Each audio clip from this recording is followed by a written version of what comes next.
This is the story of how I came out as non-binary thanks to the California DMV. So if you don't know, the DMV is the Department for Motor Vehicles.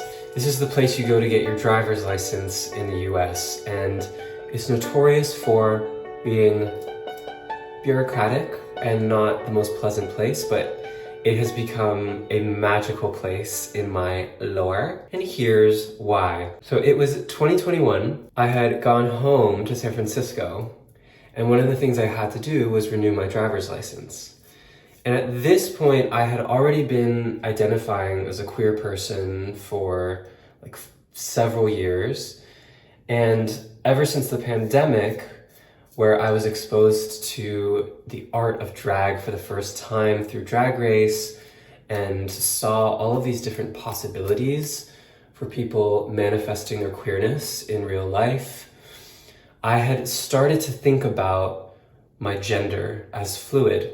I had always identified with women. Growing up, I was friends almost exclusively with girls, and everyone I looked up to, the comedians I wanted to watch, the musicians I listened to, the leaders that I admired were all women. I grew up in a pretty sheltered environment, so it was safe for me to be feminine, but this was always in the role of being a boy or a man. Another thing that I had noticed was that in my love life, I was always connecting with straight men or bisexual men. Not so much with gay guys. Okay, this is the cleanser I'm using. It's from Soho House. Don't know what's in it, but it tastes. My face tastes nice. The dispenser's not the best thing in the world. Anyway, so I had experimented a bit with drag.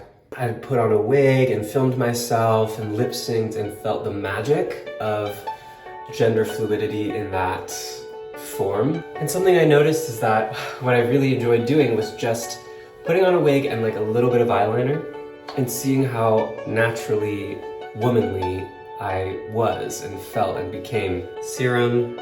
So that was the context. Oh! So one day I go online to sign up to renew my driver's license, and it gets to the gender section. And I noticed that there are 3 options: male, female, and non-binary. I knew about non-binary as a category. I had friends who identified as non-binary and took they, them pronouns, but I hadn't really considered it for myself before. And I got a little bit like nervous. Face cream, they all look the same. Again, the dispenser's like not dispensing. Sorry. I was like nervous, but also a little curious, so I was just like, let me just like click the option and like see what happens. And it said, oh, you need to like print out and like fill out this extra form. And I was like, can't be bothered. More paperwork? Identity formation, not worth it. So I clicked mail and finished the process, and a couple days later I go to the actual DMV.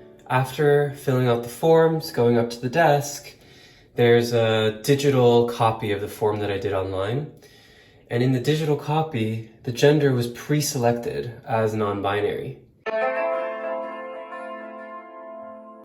And all I had to do now was click yes to accept the details. And so I took a moment with myself and I was like, is this what I want? Is this what I'm supposed to be doing? And I heard this little whisper in my chest that felt like fiery and excited and joyful. That just said, I dare you. I dare you to do it. And so I was like, okay. And I clicked accept.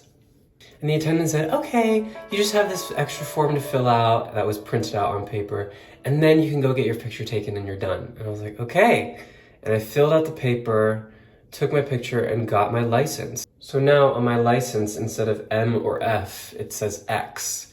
I thought, that's so freaking cool. I feel like an X-Man, an X-woman, an Mantawoman. And that evening, letting the emotions sort of sink in and feeling into this new identity, this new reality, I came out to my parents, my sister, and my friend who was there. and the rest is history. And in the last few years, I've really enjoyed being out as non-binary, as gender fluid, and more recently embracing the term trans, because it really helps me make sense of reality. It feels like reality is more in focus for me because it's a more accurate way to describe my gender, this fundamental aspect of who I am. It helps make sense of all of the social and psychological ways that I identified with women before, but also the ways in which I've identified with men. And I know the journey is different for everyone, and there are people who take he, him pronouns and have male on their ID who also relate a lot to women. But this is my identity, this is my gender and my expression. And I believe we all deserve the autonomy and the right to identify the way that we are. Since then, I've experienced the most immense gender euphoria, joy that I couldn't imagine before, of being fully alive and fully myself in front of people. And I've also experienced some hardship and some pain with people close to me who don't really accept this aspect of me. So it's a journey, she's a journey. But let me just tell you, even if it's not easy, living in your truth is so worth it because you're living life on your terms and you're inhabiting your freedom on this earth. And let's be real, this is not a freedom that everyone can afford everywhere in the world. I'm very lucky to be Californian and to have been presented with this option. And I guess the moral of the story is that being presented with the option from a formal institution is transformative. Like, it really changed my life for the better. It feels so legitimizing and validating. It says, you are welcome to be who you are in this place. And this enables me to be a more truthful and alive and contributive member of society because I can realize my full potential. Super grateful. Shout out to the California DMV for helping me live my life.